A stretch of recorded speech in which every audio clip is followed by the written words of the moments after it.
This week on Q&A, our guest is Frank Rich, op-ed columnist for the New York Times.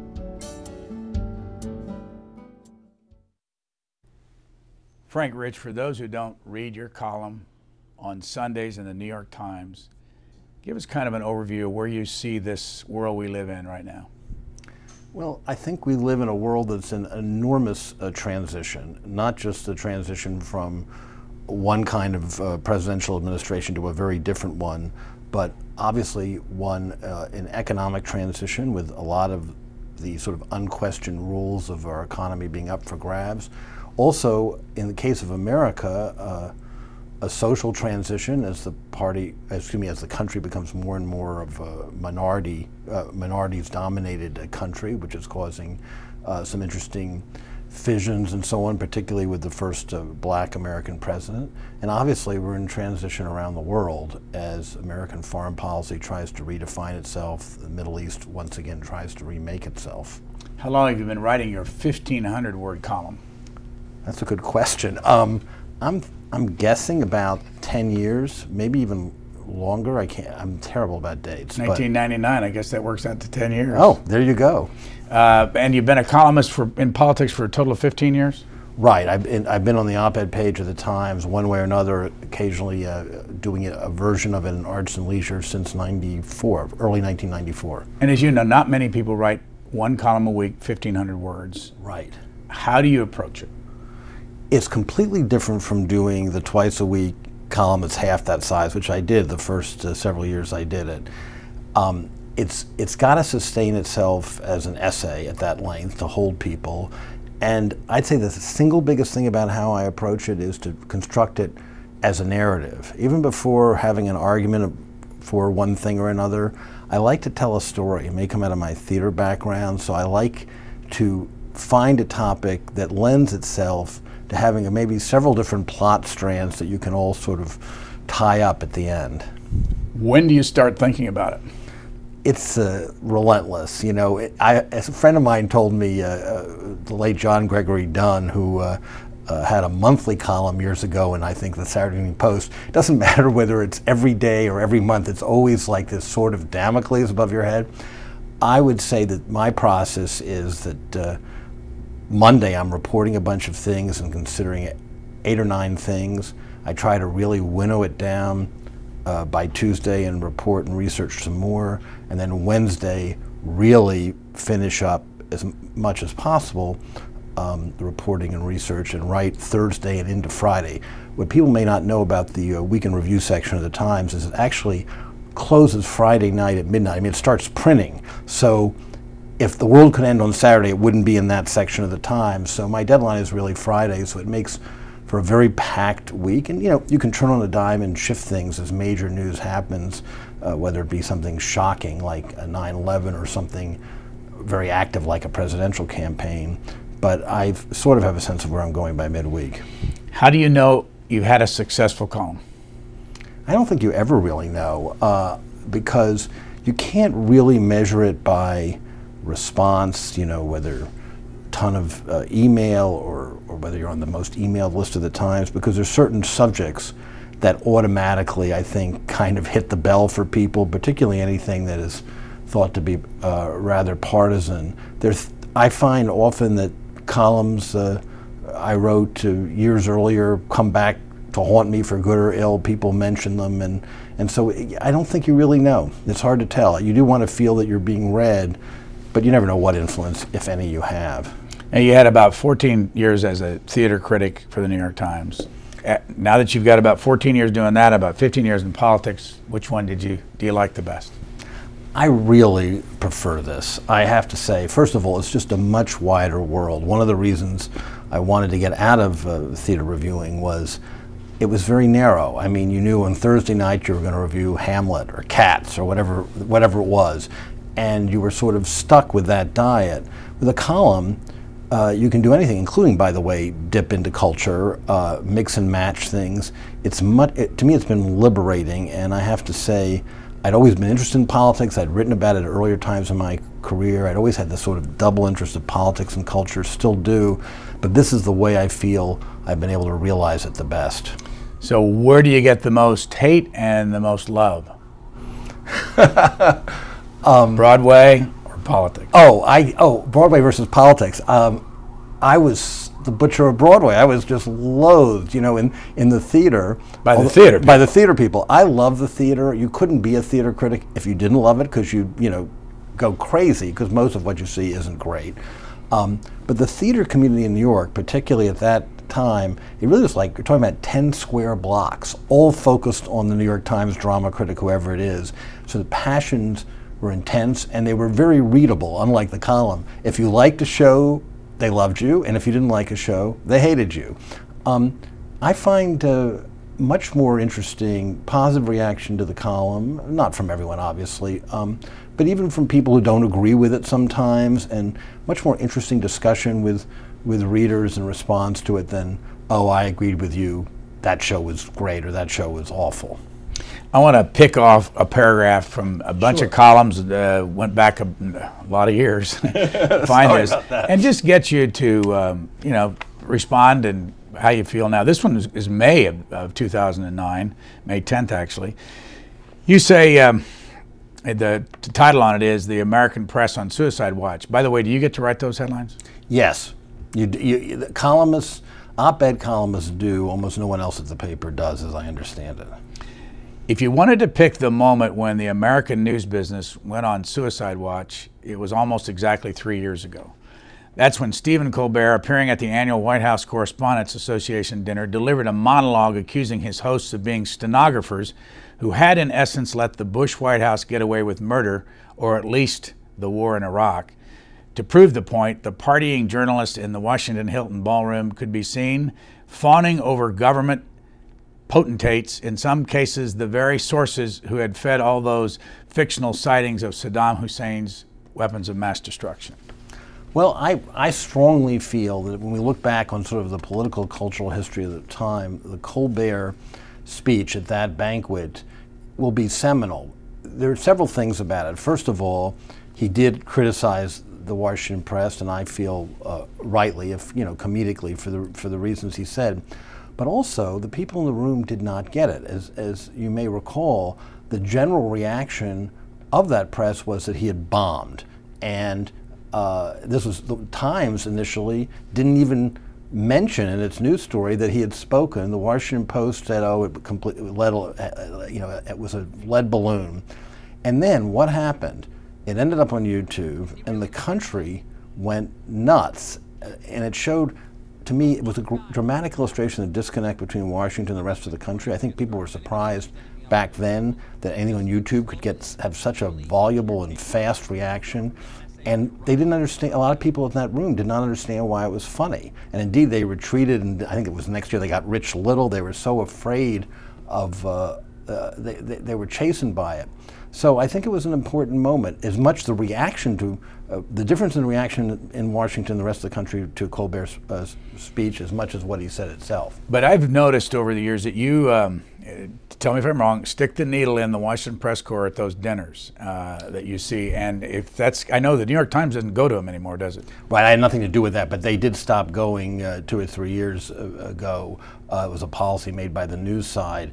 I can't remember what prompted it anymore, and indeed, it's a different part of the Times from columnists. I don't think my columns had nothing to do with it, but I do feel it's a statement of it's a good temperature-taking moment of the disconnect when you see the President of the United States, as George Bush did, doing a comedy sketch about the missing WMDs, as if it's all lighthearted when something else is going on in the actual war itself. Those things I think are interesting, and I think that they televise them, not the smartest thing, but it also shows to me the whole Washington has this fascination with celebrity that is sort of counterproductive, I think, in terms of covering the news. This is August the 31st, 2008, before the election, and the headline is Obama outwits the bloviators. Here's the paragraph. No major Obama speech, each breathlessly hyped in advance as do or die and as the most important of his career, those in quote marks, has been a disaster. Most have been triples or home runs. if not grand slams. What is most surprising is how astonished the press still is at each Groundhog Day's replay of the identical outcome. Indeed, the disconnect between the reality of this campaign and how it is perceived and presented by the mainstream media is now a major part of the year's story. The press dysfunction is itself a window into the unstable dynamics of election 2008. And if I didn't know better, I could put quotes around that and call it Rush Limbaugh. Well, maybe so, and from two different perspectives. Where I'm coming from is the press got almost everything about this campaign wrong at various stages, starting with the fact it was going to be a Giuliani versus Hillary Clinton election year. Obama particularly stymied people because they just didn't know what to make of this outsider, essentially, first black presidential candidate who had a chance of really winning. And one of the most bizarre things I thought of the press was to see a largely white political press corps just assume that whites were racists around the country and wouldn't vote for him. And so when he won in Iowa, the shock to the press corps was extraordinary. They just couldn't believe that Hillary Clinton wasn't mopping this guy up. And throughout the campaign, and this happened from liberal media as well as non-partisan media, more than really conservative media, there was this feeling that, oh, every white person in Western Pennsylvania hates black people and they're going to vote against him. They assumed a country that was racist when it was not, in terms of Obama. So if we followed you around all week, and if you invite us, we will. If we followed you around all week, where do we see you, and how do you collect your? I will say this: when I read your column on Sundays, I always see things I don't see anywhere else. Well, you'd see me on the phone, meeting with people. It's pretty tedious. It wouldn't be a great television piece. Corresponding with people. Are you at home?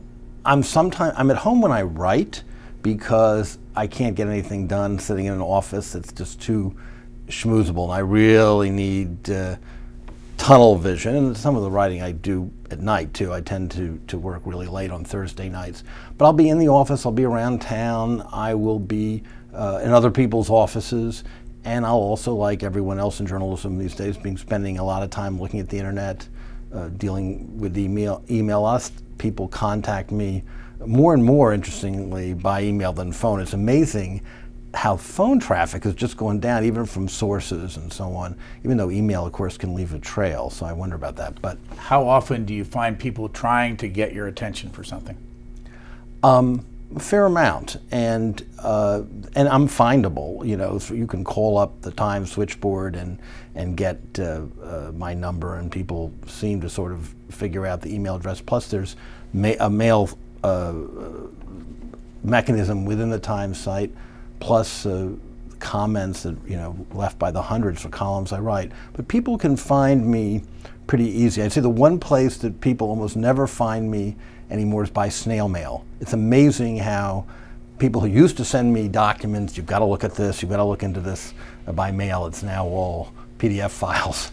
Those who didn't see our last interview together, you grew up in Washington, went to Harvard, lived in New York City now for how long? Most of my adult life. I moved here in 1973. Married? I am married. I have two sons who are both writers, if I may say so. One 29 and one 25. Both live, not together, but live in Brooklyn. And where do they write? My older son, Nathaniel, is a novelist who published his first novel last year. He is an editor at the Paris Review, which is a literary magazine famous for being started by George Plimpton. But he's written for Slate, the New York Review of Books, so other places. My younger son, Simon, is a humor writer. He's written 2 collections of humor pieces and is a writer for Saturday Night Live, comedy writer for Saturday Night Live for 2 years now, and has also written a novel, so we can't keep up with them. Let me go to another column, this one from July 12th of 2009. That's not too long ago. The essence of Palinism is emotional, not ideological. Yes, she is of the religious right, even if she winks literally and figuratively at her own daughter's flagrant disregard of abstinence and marriage. But family values, now more devalued than the dollar by the philandering, ostentatiously Christian Republican politicians, comma, can only take her so far. The real wave she's riding is a loud, resonant surge of resentment and victimization that's larger than issues like abortion and gay civil rights. How do you know that? I know it based on what I listen to, the people I read, listening to her, listening to other politicians who share her views, and by the way, some of which overlap. There's a point where the left and the right meet here, but I think what we're seeing is after this huge economic downturn and this sense of tremendous inequity in our country, the feeling that some people didn't play by the rules and got away like bandits, and some people who did play by the rules got stuck with the depleted 401ks, job losses, and so on. There is this wave of anger, and she's tapped into it on the right, as I think increasingly we're going to see more on the left. And there's I think people are disillusioned by what went on before this bubble burst. And so I think there's sometimes a racial component to it as well. The sense that, again, the sense of a country where whites are going to be the minority, and things are changing very fast, and we're in a new century, and some people are falling behind. But there's a populist thing going on right now that I think is multi-party, and you see it everywhere. You see it when a commentator like Glenn Beck, you'll hear Goldman Sachs, rightly or wrongly, attacked as vociferously on the right as it is on the left, and there's a common denominator to all this. Back in June of 2007, failed presidents ain't what they used to be. You lead off this column by saying, a few weeks ago I did something I never expected to do in my life. I shed a tear for Richard Milhous Nixon. You want to start with that? I think this was about Frost Nixon, the time that movie came out, or the play. Well, what you get into, though, is George Bush, and that's what eventually. But anyway, you do talk about Frost Nixon. Right. But you really shed a tear for Richard Nixon? You know, there's something. There actually was this play and movie that was rather well done with Frank Langella playing Nixon, and there's something about Nixon. You know, Nixon was probably the single most hated politician of growing up in Washington. You know, in my teens, it was incredible. It was something you just heard about constantly, and not just people who disagreed with him politically. There's something about his complexity, his weirdness, and even his ambition, which sometimes was successful, such as vis-a-vis China, that seen through history now is a little bit more interesting and compelling, and it's tragic, and there's an element of tragedy because he really threw it away through a fatal personal flaw of paranoia. Back to your column, you say here, unlike Nixon, President Bush, this is in 2007, is less an overreaching Machiavelli than an epic blunderer surrounded by Machiavelli. Explain that. Yeah, my feeling about Bush is, and it hasn't changed since then, is he was a guy who was not terribly ideological. He certainly campaigned on not doing nation building, on having very modest, humble foreign policy, and getting a few things done, most of which he didn't get done, like Social Security reform and immigration reform. After 9/11, and surrounded by a number of very powerful personalities, particularly in the area of foreign policy and defense, who had strong ideologies, what we generally call neoconservative ideology, he bent with that wind, I think, and probably will live to regret it. Let me read on from this column in 2007. Nixon came from nothing, loathed himself, and was all too keenly aware when he was up to dirty tricks. Mr. Bush has a charmed biography, is full of himself, and is far too blinded by self-righteousness to even fleetingly recognize the havoc he's inflicted at home and abroad. Though historians may judge him a worse president than Nixon, some already have, at the personal level, his is not a grand Shakespearean failure. It would be a waste of Frank Langella's talent to play George W. Bush, though not necessarily of Matthew McConaughey. I heard from Matthew McConaughey fans. I would say that the fact is, you couldn't think of two more different people. Nixon was probably one of the poorest, I'm talking about financially, if not the poorest modern presidents. He really came from nothing. He had a terrible childhood and young adult life, whatever one thinks of him, and that he overcame that to become president of the United States and to come back from various defeats and be president and then to throw it all away is a very gripping story, whatever you think of him. Bush is a child of privilege. He's the product of, legacy admissions to places like Andover, Yale, and Harvard. He did have good connections. He came from one of the most famous and well-connected American families, and I think that reflected itself in his presidency. There wasn't a lot of self-examination, introspection, or as he would say, nuance. Whereas Nixon, just listening to the tapes, it is Shakespearean, because he's half the time debating with himself, worrying over everything. They couldn't be two more different personalities. I find the Nixon personality much more human or more interesting, I guess, than I do the Bush. When I sit and talk with you like this, I see a different Frank Rich than when I read you. Interesting. Well, when I read you, sometimes I get the zingers. I mean, the strong language to describe how you feel. What's in your head? Do you get angry? No, I don't get angry. I really don't get angry. Actually, I feel I get angry in life, but not invested in that way in politics. I do like to write stuff. I like to write sentences that have some punch, and I like to say what I mean clearly and directly. And when I first started as a columnist, Bill Sapphire, the retired Times columnist, gave me a bunch of wonderful advice. And one thing was, never begin a paragraph with "on the other hand," and so I believe in and I love writing. So I like it to be declarative and strong, and my personal way of speaking may be different because it's not writing, it's just conversation. So you shouldn't do what Professor Irwin Corey used to do when he'd start, however? I loved Irwin Corey. He's still alive, I think. He is? He's like 95, yes. Incredible. Some of the audience have never heard of him, I'm sure, but... I know, we're dating ourselves, but he was a wonderful comedian. But he'd always start out with however. Yes, it's like, I remember seeing another guy doing a comedy routine about a lecture, not Corey, but imitating him, and it began, "Secondly." I'm going to go way back Go ahead. To November 10th, 2001, and just listen to the language then. That's after September 11th, and compare it to what we're talking about today. The headline is "War is Heck," but that hasn't got much to do with what I'm about to read. "The collateral damage to the economy can wait, too. Dick Armey promises that the House's stimulus bill will create 170,000 jobs next year alone, even as 415,000 Americans lost jobs in October alone, bringing total unemployment to 7.7 million.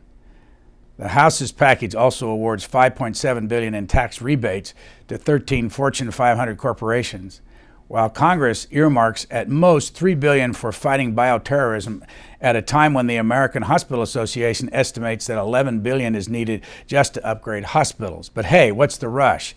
As Tom DeLay said on Fox, the American people need to learn that these terrorists are going after specific people that are symbols. Somebody in Sugar Land, Texas shouldn't worry about anthrax," unquote.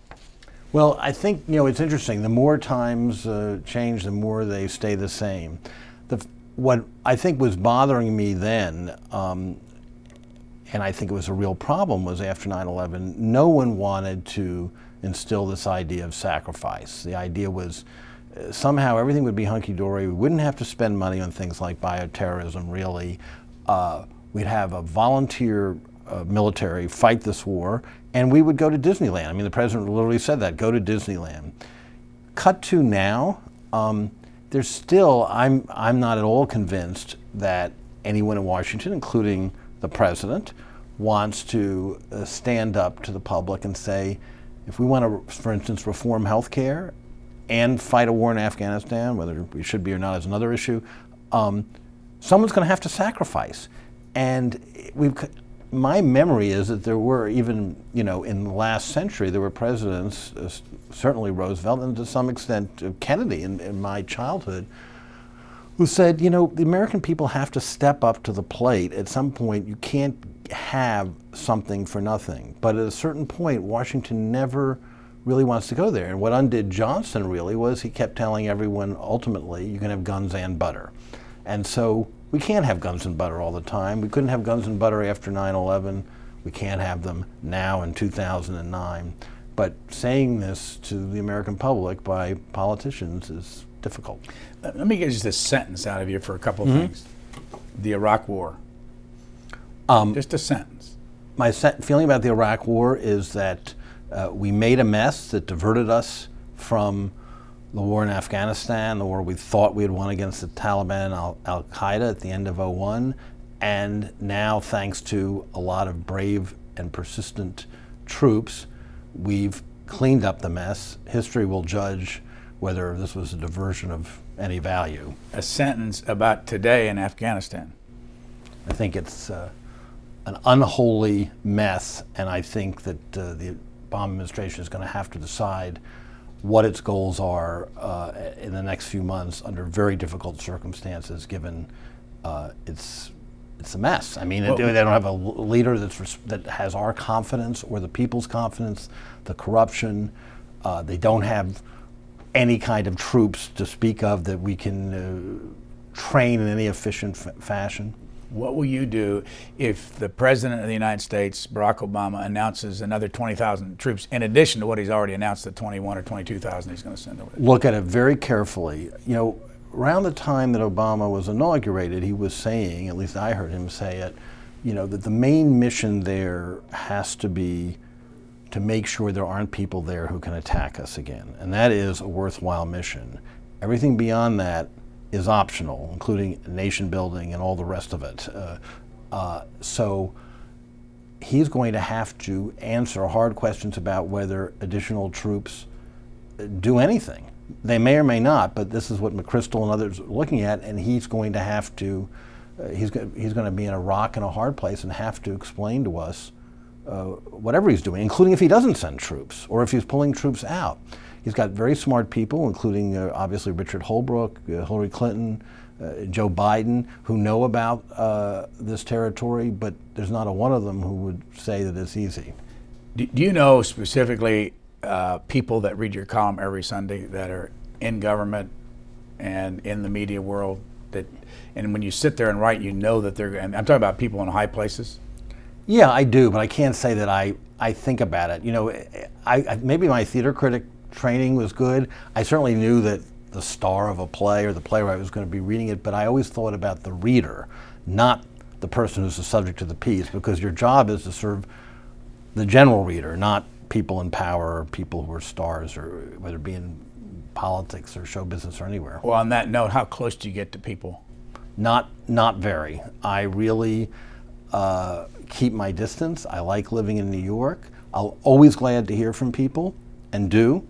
Whether it be in the administration or Congress or related areas, but it's not, I never ever felt that it was my job to be friends or be an insider. And by the way, when I was theater critic, to this day, I've never been to the Tony Awards. I didn't go to opening night parties. I didn't travel in those circles. It's a much smaller, less important sphere, but my own feeling about it hasn't changed. Why?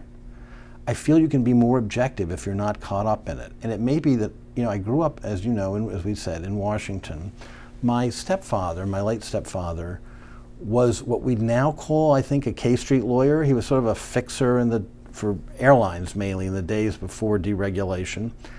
And I saw it. He wasn't in politics, but he was on, you know, and he knew journalists. He knew people like Jack Anderson and Drew Pearson, those names meaning people. He knew, you know, Johnson and Humphrey and Scoop Jackson and people like that. And I saw it as a kid, and it's a whole kind of culture that just doesn't interest me. And I feel it as a journalist, it's too easy to be stroked. So say Rahm Emanuel's watching this, and he picks up the phone next week and calls you and says, the president would like to have you come in and talk to him.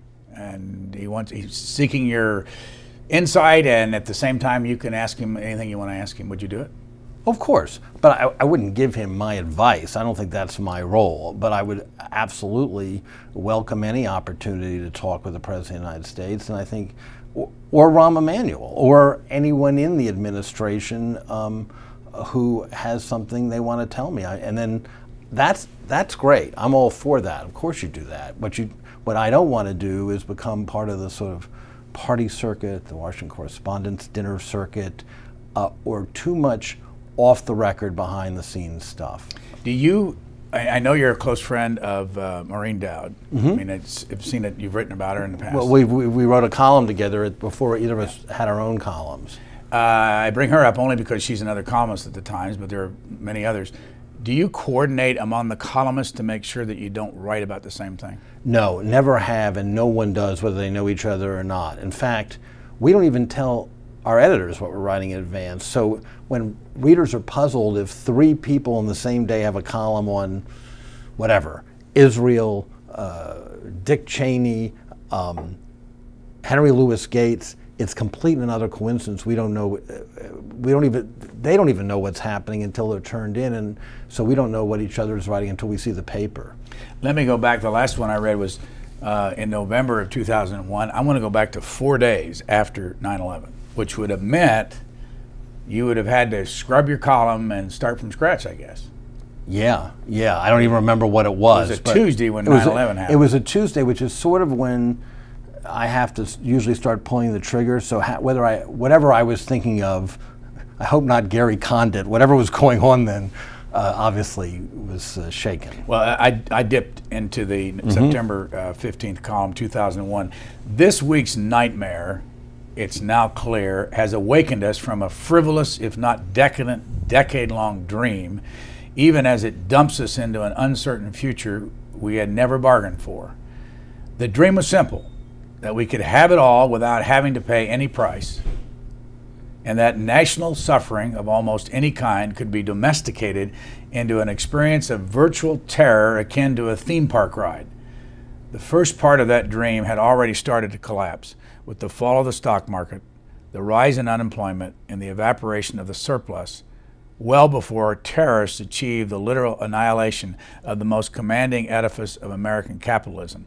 You're talking about, besides the decade-long decadent dream, you're also talking about the fall of the stock market, which we're living through, the rise in unemployment, which we're living through, and the evaporation of the surplus, which we're living through. Yeah, it's again, and isn't it amazing? You know, when I wrote that column, I know in my mind was the whole .com run up, the hysteria on, for instance, cable business networks, where everyone was running out and buying e-toys and stocks like this. And remember that whole day trading craze, where people were just watching CNBC and going out and gambling in the market, and then that collapsed, followed by 9/11. And remember this phrase, it was the day that changed everything. Well, of course, we now know it's the day that didn't change that much, because we went through another bubble, again with the speculation this time was in people's homes instead of crazy e-stocks. A lot of the same forces were at work, and we just sort of tuned out from reality. And it's an interesting phenomenon I keep thinking about. And of course, it didn't happen other times in history. It happened in the 1920s, for instance. If you read about the land boom in Florida in the 20s and what went on in the stock market in the 20s, it's shockingly mimicking or mirroring what went on in both of these past 2 decades in much more contemporary America. This is from July of 2003, okay. And it's interesting as I read this paragraph to think about where the people are today based on where they were 6 years ago. Then again, maybe the only real hope for liberals is just a cyclical change in the political environment. As the press keeps asking what President Bush knew about his own State of the Union speech and when he knew it, approval rating has started sinking to its pre-9/11 level. The unemployment record on the administration's watch keeps heading into Herbert Hoover territory. This may explain why Mr. Franken's, that's Al Franken's, forthcoming book was at 550 in the sales rankings at Amazon.com when I checked it early this week, while Mr. O'Reilly's, Bill O'Reilly's, was languishing at 24,574. Just to stop there, as you know, Mr. O'Reilly's on the bestseller list now, and he's been a couple times since then. Right. Timing is everything in politics, just as it is in show business. Should this realignment continue, Bill O'Reilly might yet have to face down competition from a liberal talk show host with an equally self-infatuated TV presence. Keith Olbermann. And then the last, the quote, the Andrew Cuomo factor, unquote, anyone, with a question mark. Now, the New York Times in the last couple of days, on the front page of Monday's New York Times was a story about Andrew Cuomo meeting with the now governor. Right. Bill O'Reilly, as we said, is on the bestseller list. Al Franken's in the United States Senate. And Keith Olbermann and Bill O'Reilly have been fighting each other, and according to the Times over the weekend, that fight's off. Yeah, that fight being off, that's the most fascinating story I've read, and that's a very, very interesting tale reported by Brian Stelter of the Times about, it gets back to this whole populist point. At a certain point, do corporate bosses step in on the left and the right and just say, cool it, if it serves their interest to cool it? I mean, it's a very fascinating story. O'Reilly obviously has continued to be a huge star, and even as indeed the cycle has turned, as in terms of more liberal politics being more in vogue now than conservative, it's only helped him, you know. But he has competitors too, like Glenn Beck, who are coming up. Start with a couple of things in there. Al Franken in the United States Senate.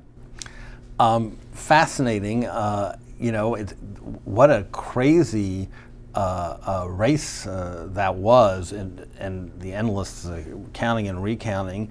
And we'll see how he do it. He clearly wanted to do this. He's the first, I guess, Saturday Night Live alumnus to be in the Senate, and from all we can tell, he's taking the Hillary Clinton approach of playing down a celebrity and being a good soldier as the most junior member of the Senate.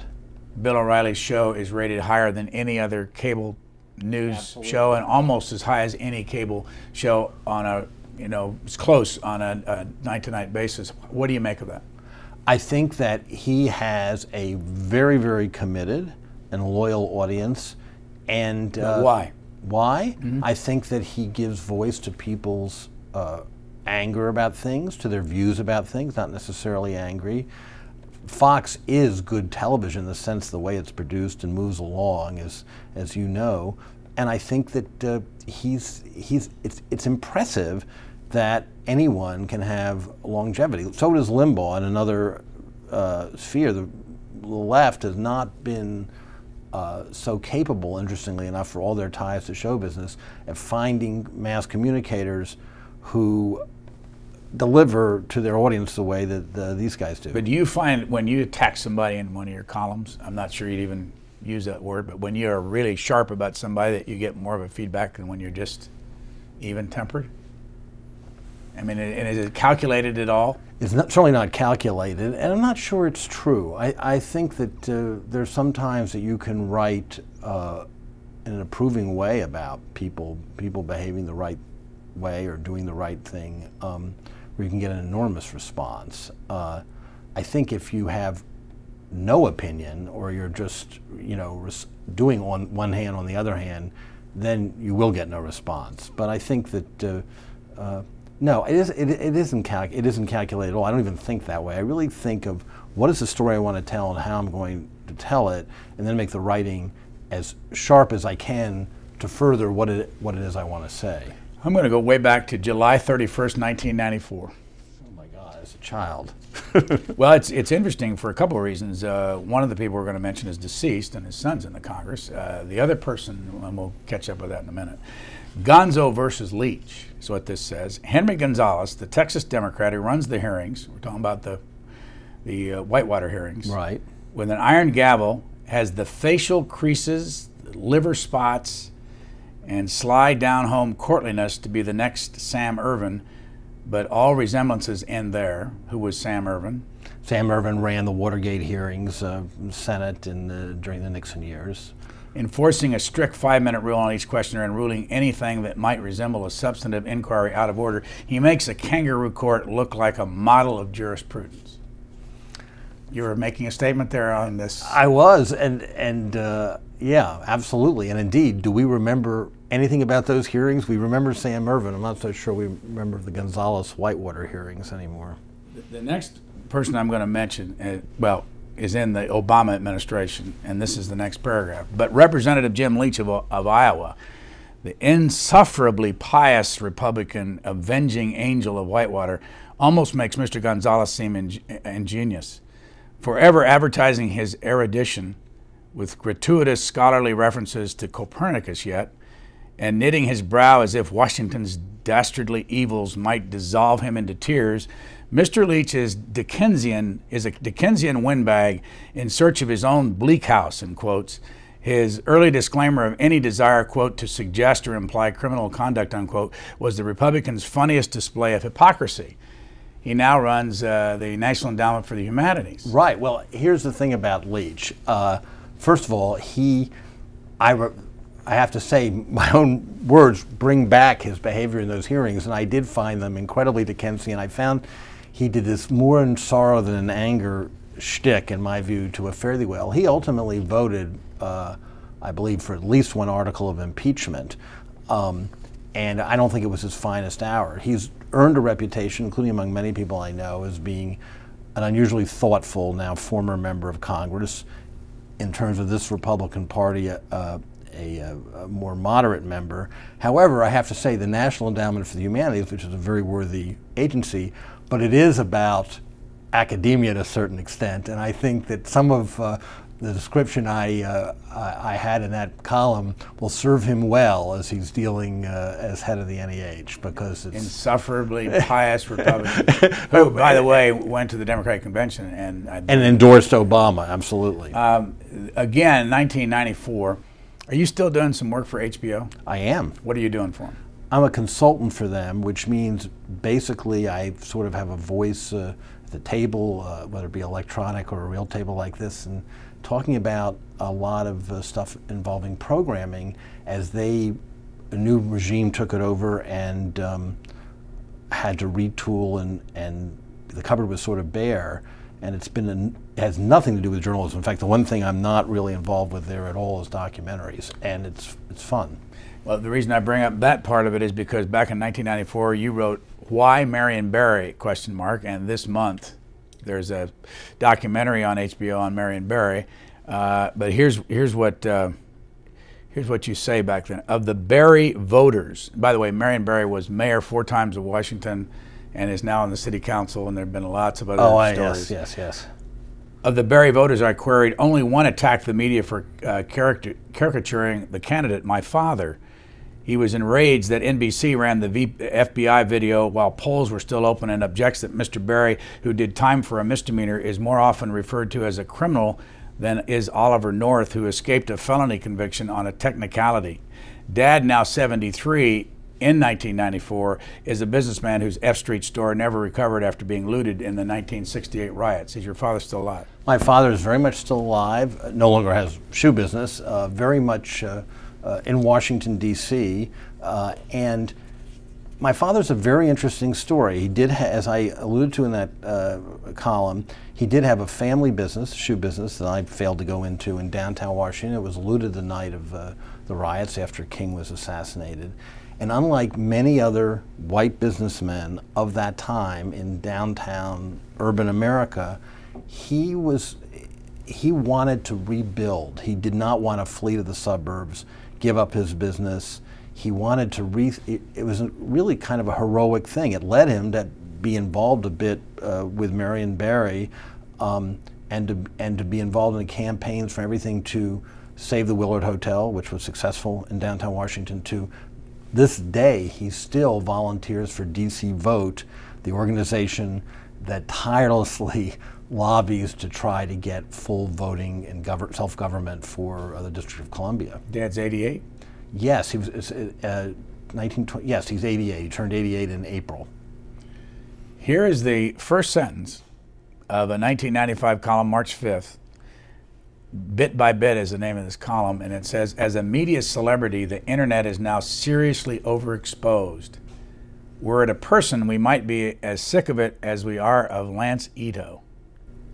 I was completely wrong, and I caught up eventually, but I have to say, in retrospect, I didn't really understand it at the beginning. By the way, as did, unfortunately, most of my profession.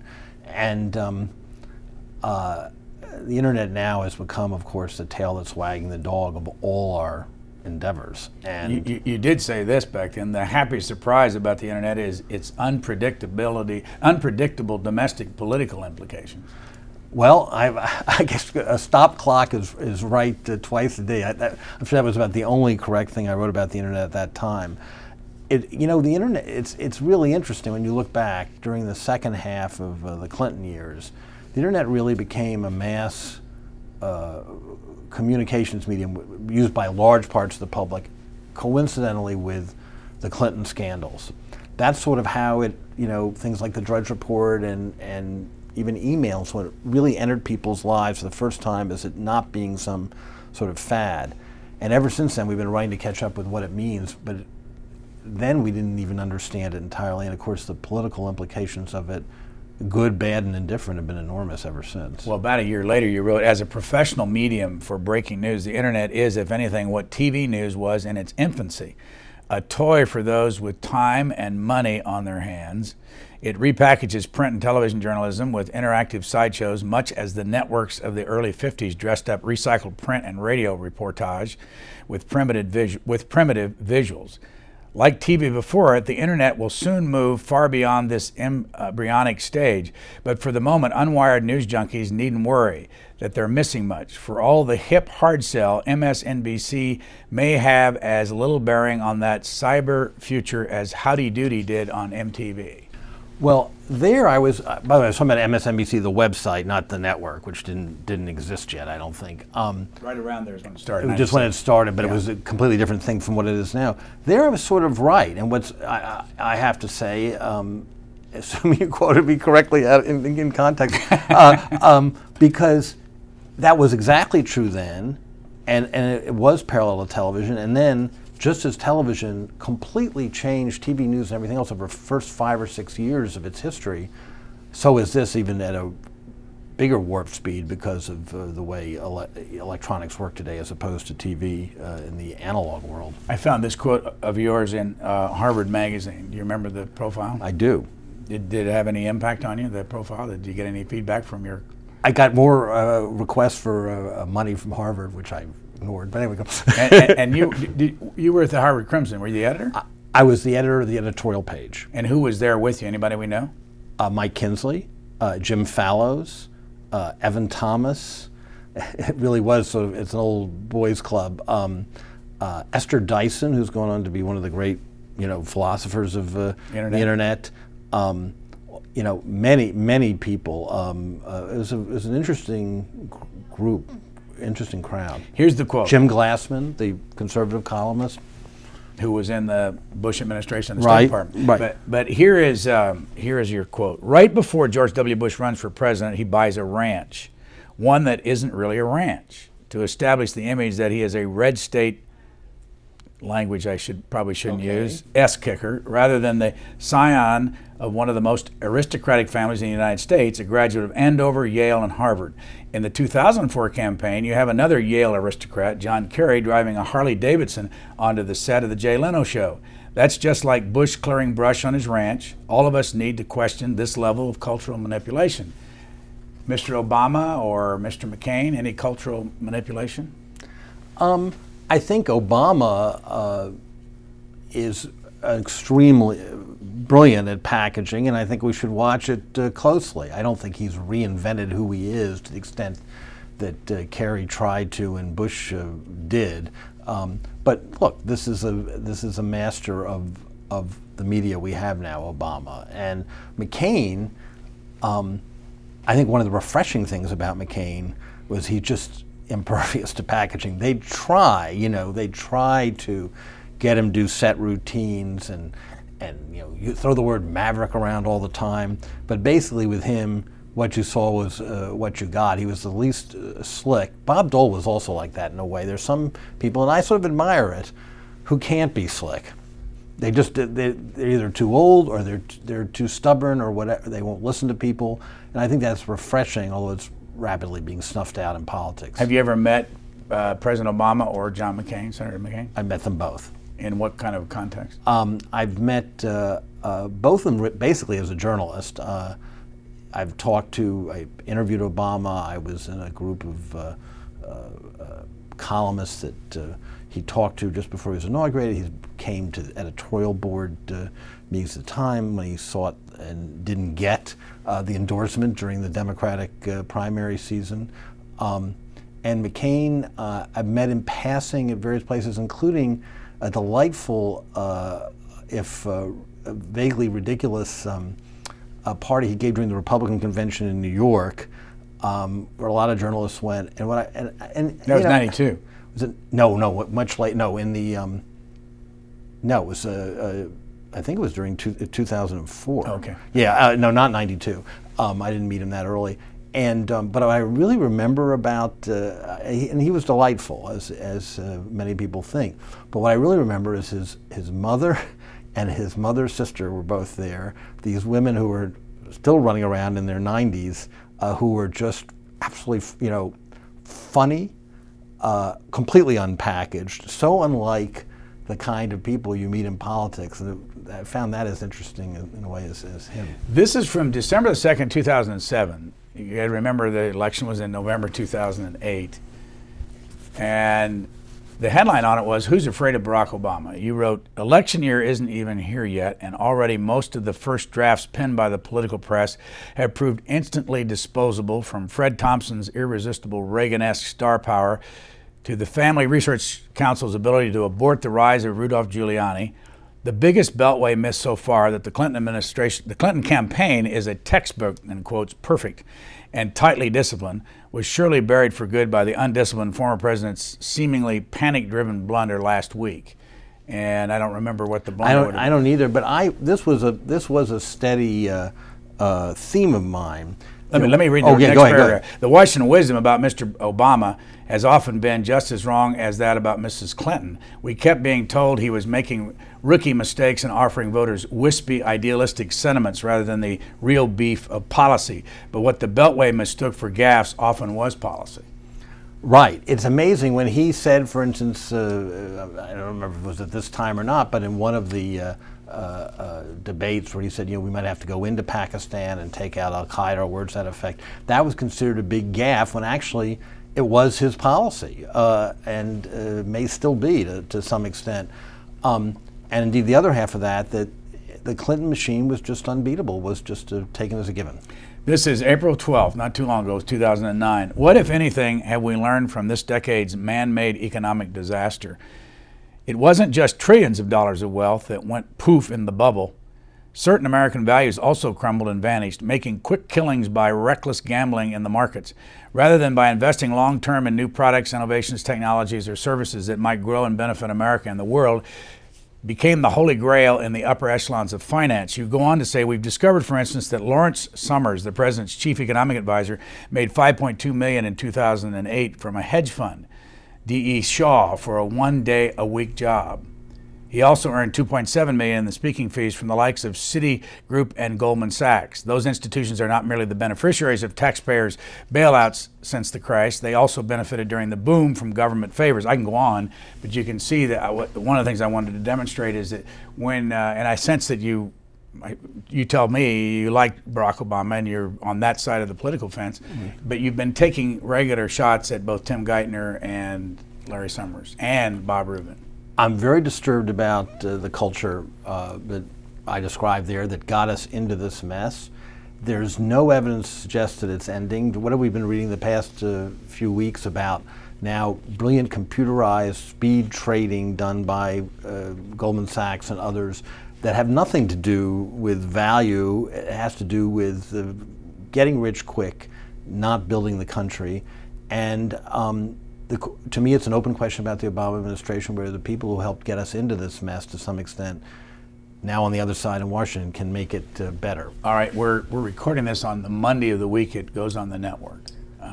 Tell us, predict to us right now what you will be writing about when the Sunday New York Times comes out with your 1,500-word column. Brian Lamb, the life and the legend. I'm looking at a lot of things. I'm certainly looking at I'm fascinated by the O'Reilly Oberman thing that you mentioned. I'm looking at the state of the healthcare debate as it goes out into the country. whether Obama is executing correctly on getting it done or not. And I'm looking at some of those economic issues we just talked about, among others. And something could fall out of the sky between now and I write too, so we don't know. And people can find you at NewYorkTimes.com or what's yes, the... nytimes.com is the URL. And they don't have to pay for it yet. Not yet. Frank Rich of the New York Times, Sunday columnist, thank you very much for joining us. Thank you.